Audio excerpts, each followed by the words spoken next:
Hey guys, Chris here from Carolette Miniature Horses. If you've been following us for a little bit, or if you've seen some of our previous videos, you know that we started putting plants in the ground around St. Patrick's Day, and maybe even a smidge before. The days and the weeks begin to blur together, but long story short, tonight and tomorrow, they're calling for what could be a pretty significant frost. Forgive me, I've got some static. My hair is sticking to my face. They're calling for what could be a significant frost. And you can see back in the garden, I have a few of our hoops covered with garden cloth. Those were the more tender plants like the lettuce and the more immature broccoli and cauliflower. But tonight and tomorrow, I'm a little concerned even about our cabbage plants and our Brussels sprouts. And because we have so many of those different plants in the garden, I'm going to need to head out now and one, water everything, and then two, see if I can't find buckets and more garden cloth to cover those last remaining plants.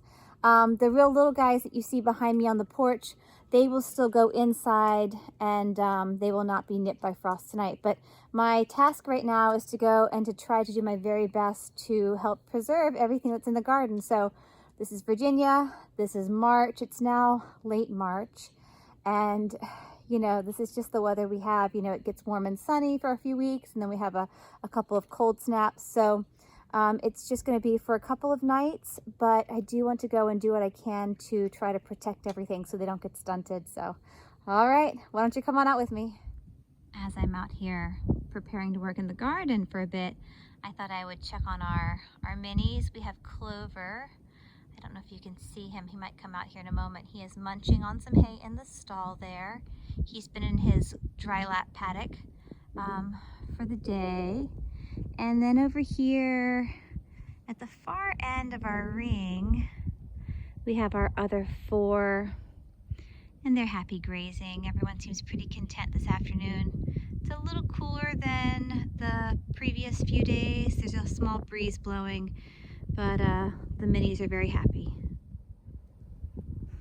You can see little Clover right there. That's a happy guy.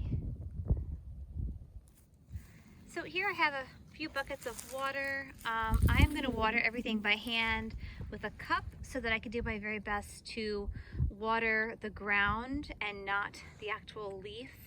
I also have my extra piece of garden cloth there, and should I need more, I have a roll of it inside. So I'm going to come over here now and I'm going to check on our plants, see how they're doing, and see what I can do as far as watering and covering our last few remaining little guys here. You know, as I'm walking over, I'm looking at let's see, these are cabbages here. These are cabbages. They're looking okay. We have a different variety of cabbage next door, and these leaves are getting a little darker. I'm not sure if that's just the variety or if it's because of the little bit of cold that they've already endured.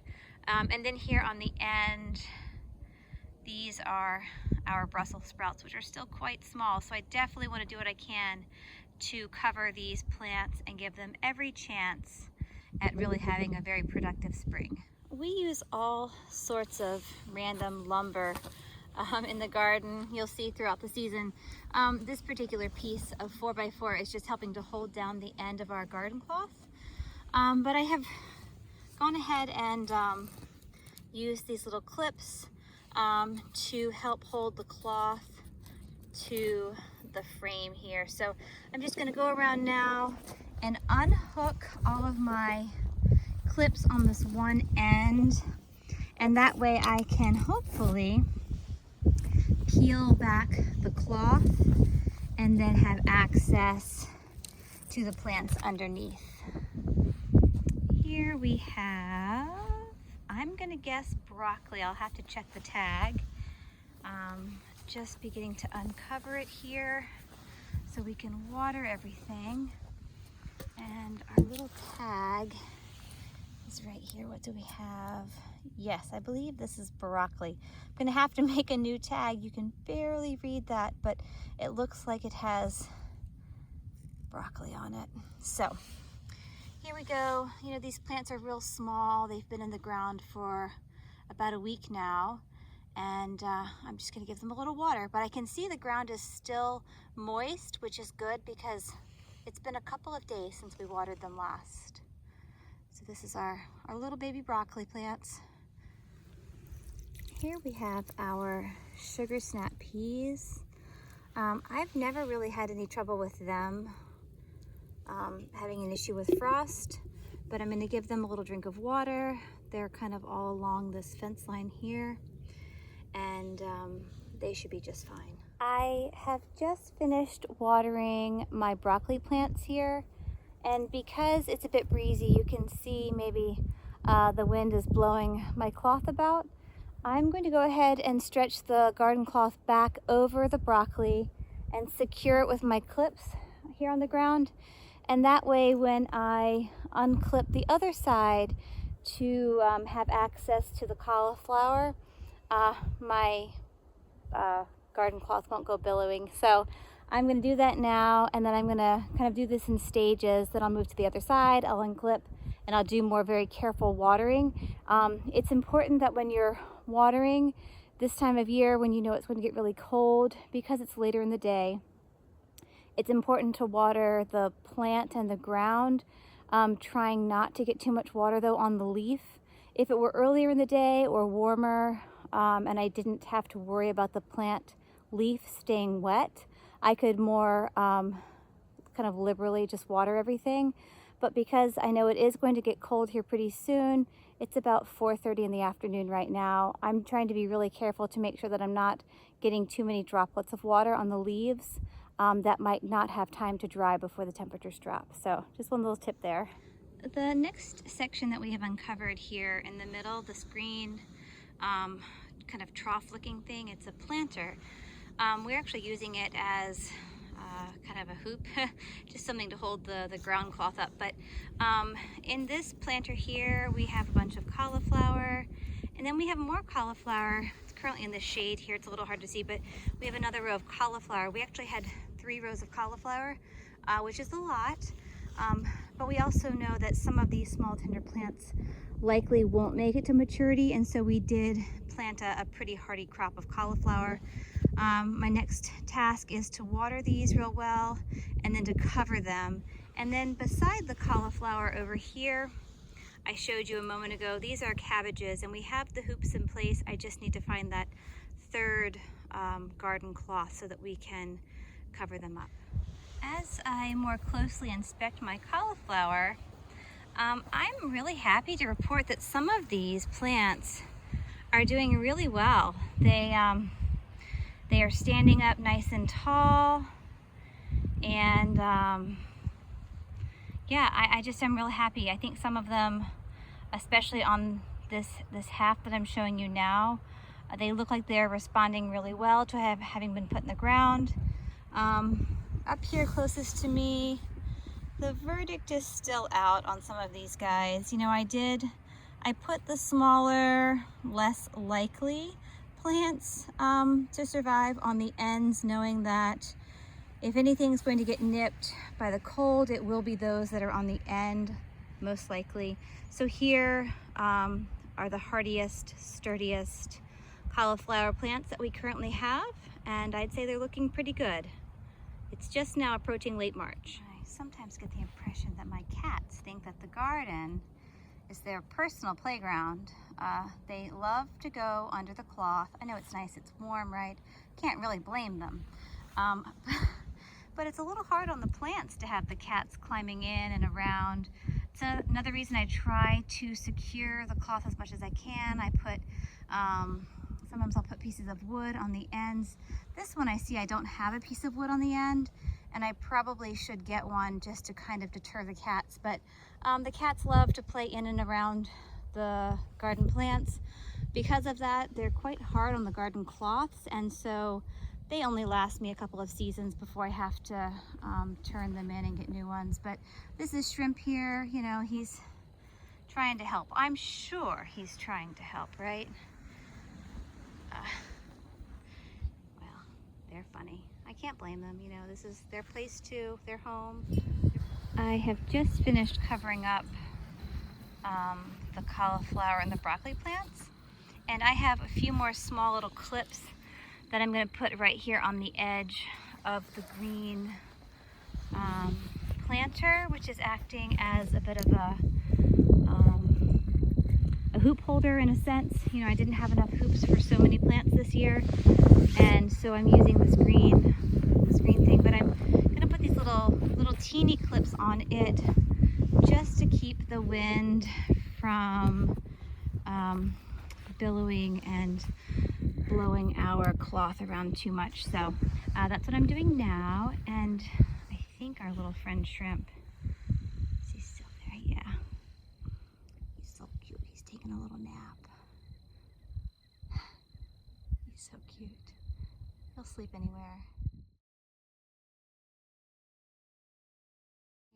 I mentioned earlier that when I did some of my planting, I consciously planted the less sturdy plants at the edge where they were perhaps a little more vulnerable. I did that for a reason. Whether it's right or wrong, I don't know. But I did the same thing with my potatoes. My gut instinct, and again, I am not a master gardener. I'm not trained by any means. But I choose to give the hardiest, sturdiest looking plants the best chance, just because I figure it's kind of survival of the fittest out here, right?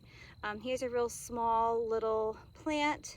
You know, it might not make it. And so rather than putting here's a pretty nice one close to the edge, but rather than putting one of my larger, sturdier plants closest to the frost at the edge, I put them towards the center, and I try to give them the best chance, thinking that they might be the top producers in the long run. With my potatoes, I did something similar. I planted my better potatoes where I knew the ground was a little richer, a little more preferred for how they like to grow. So that's kind of something I do. I don't know if it's right or wrong. I don't know if there really is a right or wrong when it comes to gardening. A lot of it's trial and error. But I do tend to put the less hardy plants towards the edge. They're almost the sacrificial lambs, I guess.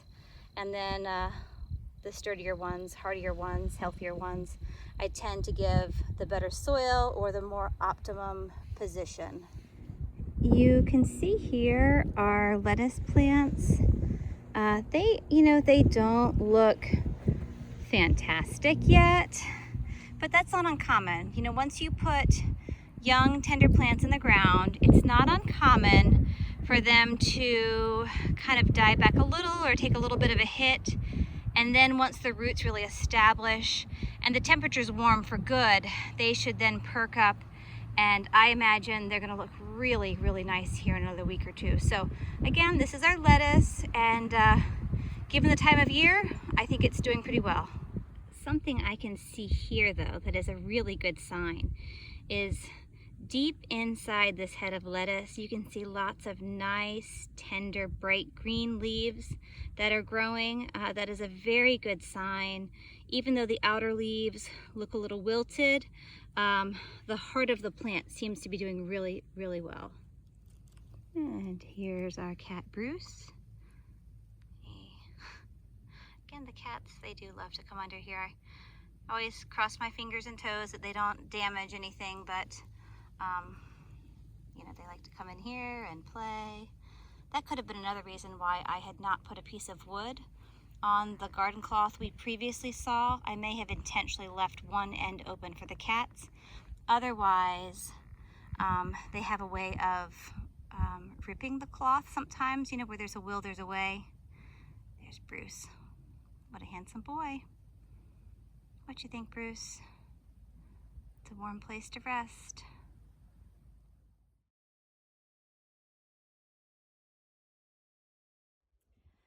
So I've been busy at work.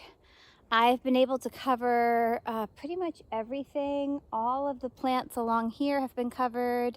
The green, the bright green at the end is the new hardware cloth, not hardware, a garden cloth, sorry.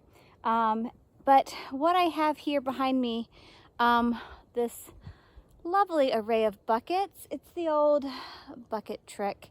I do not have a hoop for this last section of garden. And so I'm going to take buckets and cut another piece of our garden cloth and lay it over the buckets, secure it with some strips of wood or 4x4s, whatever I can find laying around. And then everything I think will be satisfactorily covered and protected. It's now about 5:30.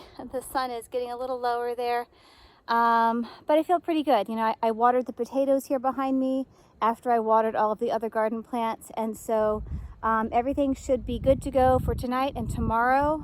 And looking at the weather ahead, I think it should be warmer. I think it's really just these next couple of nights, and you know, by next week we'll be heading into April. And we could still get some cool nights, but I think by and large the cold frosts are probably going to soon be behind us. So fingers crossed that this is one of the last times we have to really hustle to cover everything. But again, the old bucket trick, if you don't have hoops, buckets can provide a lot of protection from the frost. This is one reason we don't like to throw lumber away. We repurpose it for all kinds of crazy things. You know, we build with it, we use it to, what else? I don't know, but my favorite thing with old fence boards is to use them in the garden. I have a pile in the middle, I have a pile here, and so right now I'm searching for a nice sturdy piece of wood, maybe even a couple pieces that can hold down the garden cloth so that the wind does not blow it over those buckets. I have rolled out my garden cloth, and I'm trying to make sure it's long enough to use with my hoops in the future. Frankie here is devouring my garden cloth. So I've rolled it out. I know it's long enough on both ends to use in the future, hopefully, and then still secure the ends. I'm going to cut it now and drape it over our bucket. So here I have just finished up covering all of our garden plants that are currently outside. It's not pretty, but it's functional.